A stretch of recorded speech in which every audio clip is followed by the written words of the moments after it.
Ассаламу алейкум. Сурадыңыз жооп берем долбоору кезектеги суроо. Бул суроо өтө кызык суроолордун бири, атай тандап алдым. Ислам дини кол ачыктыкты жакшы көргөн дин, бирок эмнегедир эл мечиттеги тилемчилерге гана бергенин бердим деп ойлойт. Кол ачыктыкты кантип жайуу керек деген суроо. Кол ачыктык бул билесиңерби? Негизи кол ачыктыктын бара турган жери эмнеде? Мен ушу тагатер жерин айтайын. Тоготер жерин айтайын. Эмне үчүн биз кол ачыктыкты даңазалайбыз? Эмне үчүн Аллах субхану ва таалага бул нерсе жагат? Эмне үчүн кол ачыктык динде да чоң мааниге ээ? Бир эле жооп бар. Бергенге берет Кудай. Мына ушундай. Баюунун формуласы бизнес эмес. Коммерция эмес. Алар себептери. Жолу бул берүү. Караңыз, жөнөкөй эле мисал менен түшүндүргөн аракет кылайын. Эгер мен туура түшүнсөм, туура эмес түшүнсөм, туура түшүнгөндөр балким оңдоп коесуңар. Аллах ыраазы болсун. Балаңыз бар. Кичинекей балаңызга 15 тыйын бердиңиз. 20 тыйын бердиңиз. Жана карап турасыз, ал эмне кылат ал акчаны?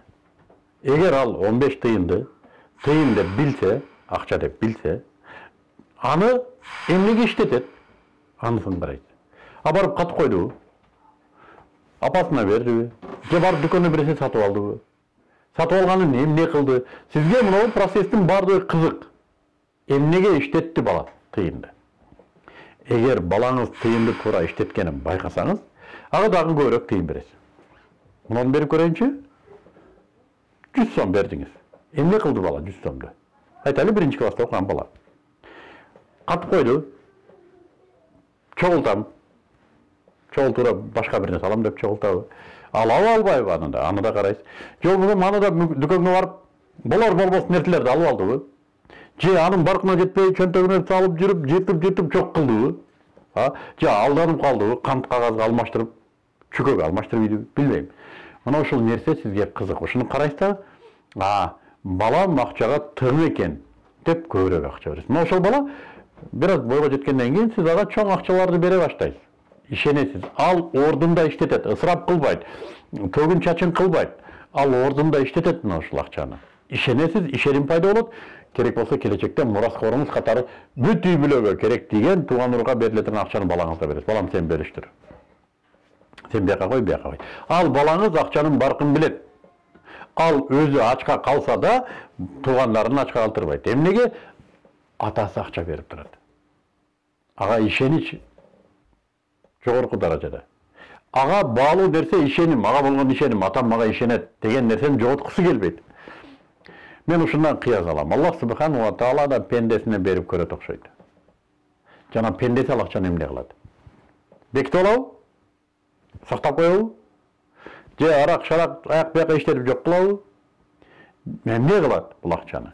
Жана мына ошону берип көнгөн адам болсо, Аллах субхану ва таала жакшы анын бергени, ысырапка эмес, бузукулукка эмес, Аллах таала көздөгөн жака берип аткан болсо, ага бере берет Аллах таала.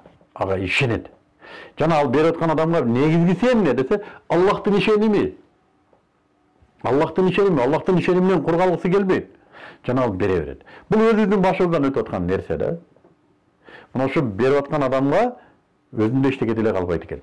Бирок анда дайым келди кетти берип турат ошол адамдар. Адамдар андан пайдаланып турат экен. Мына ушул пайгамбарыбыз саллаллаху алейхи вассалам айткан пайдалуурааңар деген мына ушул нерсе экен деп ойлоп калдым.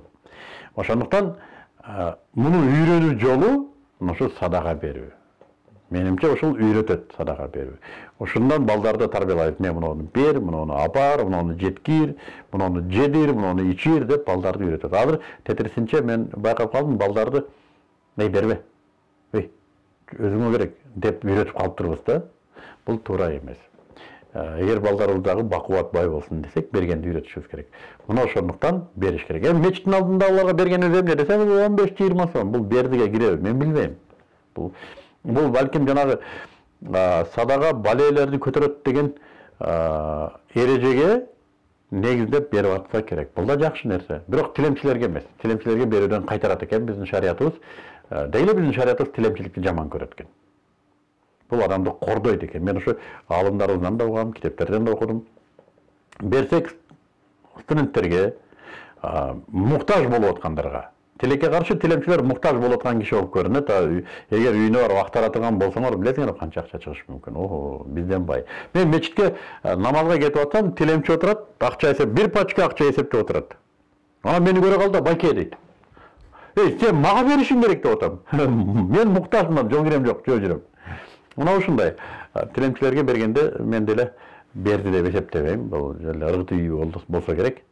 Ошондуктан бергенге муктаж болгон адамдар бар. Аллах субханаху ва таала казынасы чексиз зат, элге жетүүсүн каалайт. Жана мына ушул жетүүдө анын кулдары жеткиришин каалайт. Жана пайдаланып калышын каалайт. Ошондуктан байлык бир жакшылык деп айтылган ушундан. Пайдаланып калса болот бул байлыкты.